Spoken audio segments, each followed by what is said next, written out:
회사가 다른 회사와 합쳐진다는 뉴스를 보신 적 있으시죠? A기업이 B기업을 흡수합병한다.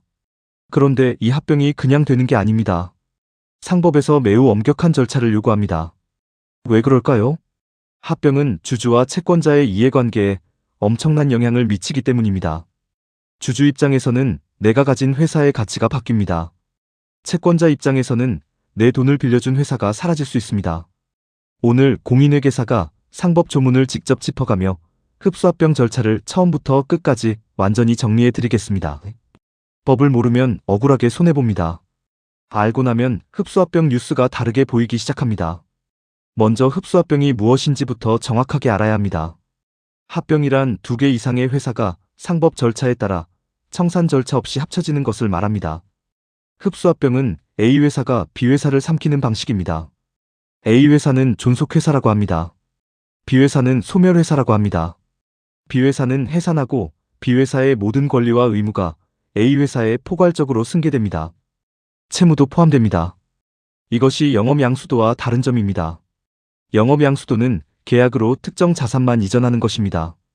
합병은 모든 권리와 의무를 포괄적으로 승계합니다. 오늘 공부할 일반 합병 기준으로 5단계 절차를 설명하겠습니다. 1단계입니다. 준비 및 계약 체결 단계입니다. 합병을 진행하기 위한 기초적인 설계와 이사회 결의가 이루어지는 단계입니다. 가장 먼저 합병계약서를 작성합니다. 상법 제523조에서 합병계약서의 법정 기재사항을 정하고 있습니다. 반드시 들어가야 할 내용이 있습니다. 존속회사가 합병으로 발행할 주식의 총수, 종류와 수, 소멸회사 주주에 대한 신주 배정에 관한 사항, 합병 교부금을 정한 경우 그 규정, 그리고 합병기일입니다. 합병기일은 매우 중요한 날짜입니다. 이 날짜에 합병의 효력이 발생합니다. 합병계약서가 작성되면 존속회사와 소멸회사 각각 이사회를 개최하여 승인합니다. 이후 양사대표이사가 합병계약서에 서명 날인합니다. 2단계입니다. 주주총회 준비 및 공시 단계입니다. 주주들에게 합병 사실을 알리고 판단할 수 있는 정보를 제공하는 단계입니다. 여기서 중요한 법 조문이 등장합니다. 상법 제522조의 2입니다. 합병계약서 등의 공시 조항입니다. 이사는 주주총회 회의일의 2주 전부터 합병을 한 날 이후 6개월이 경과하는 날까지 다음 서류들을 본점에 비치하여야 합니다. 첫째, 합병계약서. 둘째, 합병으로 인해 소멸하는 회사의 주주에 대한 신주 배정 이유를 기재한 서면. 셋째, 각 회사의 최종 대차대 조표와 손익계산서. 주주 및 회사 채권자는 영업시간 내 언제든지 이 서류들을 열람하거나 등본 초본의 교부를 청구할 수 있습니다.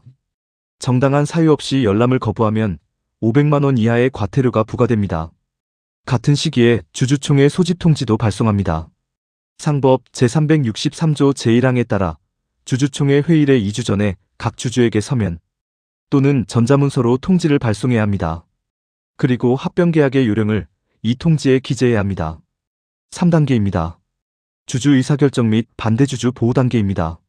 합병에 반대하는 주주들의 권리를 보장하고 최종적으로 합병을 승인하는 단계입니다. 먼저 주주총회 전에 반대 의사 표시를 접수합니다. 합병에 반대하는 주주는 주주총회 전까지 회사의 서면으로 반대 의사를 통지해야 합니다. 이 통지를 해야만 주식 매수 청구권을 행사할 수 있습니다. 통지 없이 그냥 반대표만 던지는 것으로는 주식 매수 청구권이 생기지 않습니다. 이것이 아주 중요한 포인트입니다.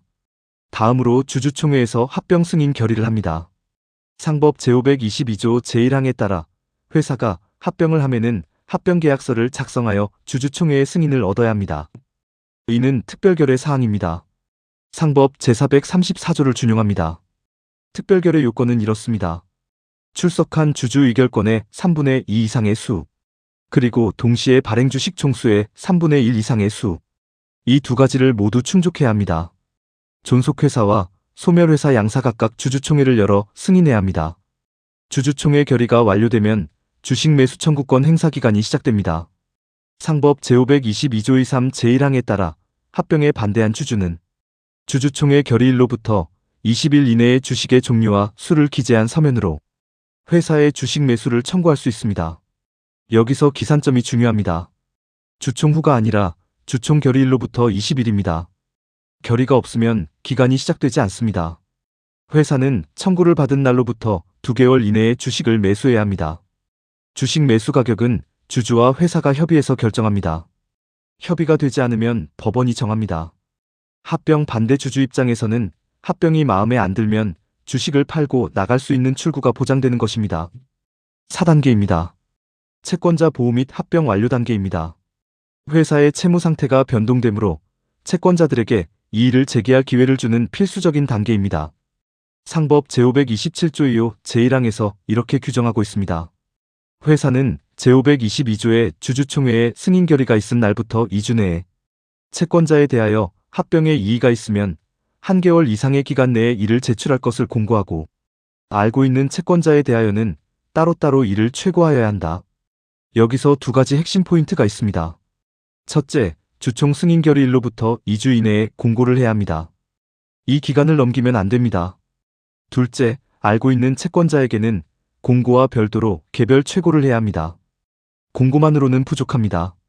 이에 제출 기간은 반드시 1개월 이상이어야 합니다. 채권자가 이의를 제출하면 어떻게 될까요?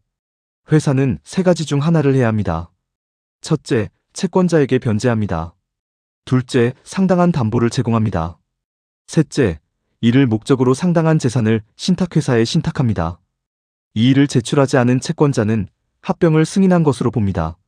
채권자 보호 절차가 모두 종료되면 합병계약서에서 정한 합병기일에 합병의 효력이 발생합니다. 소멸회사는 이 시점에 해산합니다. 합병기일은 채권자 이해 기간인 1개월이 지난 이후로 설정해야 합니다. 따라서 일반 합병의 최소 소요기간은 채권자 이해 기간 1개월을 포함해서 약 2개월 이상입니다.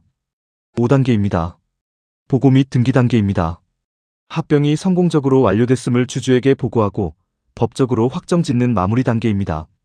상법 제526조에 따라 존속회사의 이사는 합병에 관한 사항을 주주총회에 보고해야 합니다.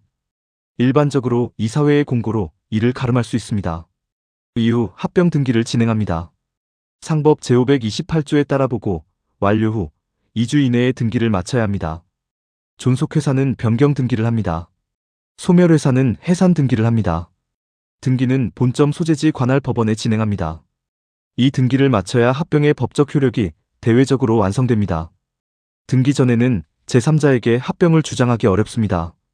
이제 절차 간소화, 즉 특수합병을 설명하겠습니다. 특수합병에는 2가지가 있습니다.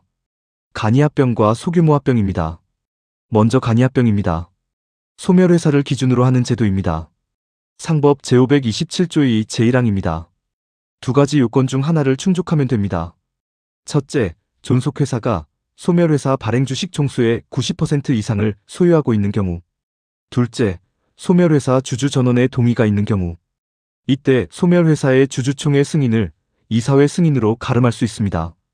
간이합병을 할 경우 소멸회사는 합병계약서를 작성한 날부터 2주 내에 주주총회 승인 없이 합병한다는 뜻을 공고하거나 주주에게 통지해야 합니다. 단, 총주주의 동의가 있는 때에는 공고와 통지를 생략할 수 있습니다.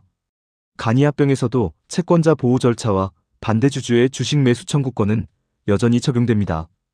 다음은 소규모 합병입니다. 존속회사를 기준으로 하는 제도입니다. 상법 제527조 23 제1항입니다. 요건이 2가지입니다. 2가지를 모두 충족해야 합니다. 첫째, 합병으로 발행하는 신주 및 이전하는 자기주식의 총수가 존속회사 발행주식 총수의 10%를 초과하지 않아야 합니다. 둘째, 소멸회사 주주에게 제공하는 합병교부금 등 금전이나 재산의 가액이 존속회사의 최종 대차대 조표상 순자산액의 5%를 초과하지 않아야 합니다. 이 2가지를 모두 충족할 때 존속회사의 주주총회 승인을 이사회 결의로 가름할 수 있습니다. 원문에서 이 5% 조건이 빠져 있었는데 반드시 알아야 하는 조건입니다. 그리고 주의해야 할 예외가 있습니다. 상법 제527조 23 제사항입니다.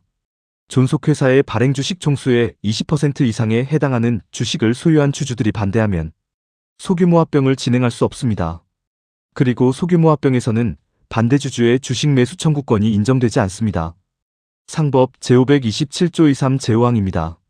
존속회사 주주 입장에서 주식 매수 청구권이 없다는 것은 간이합병과의 중요한 차이점입니다.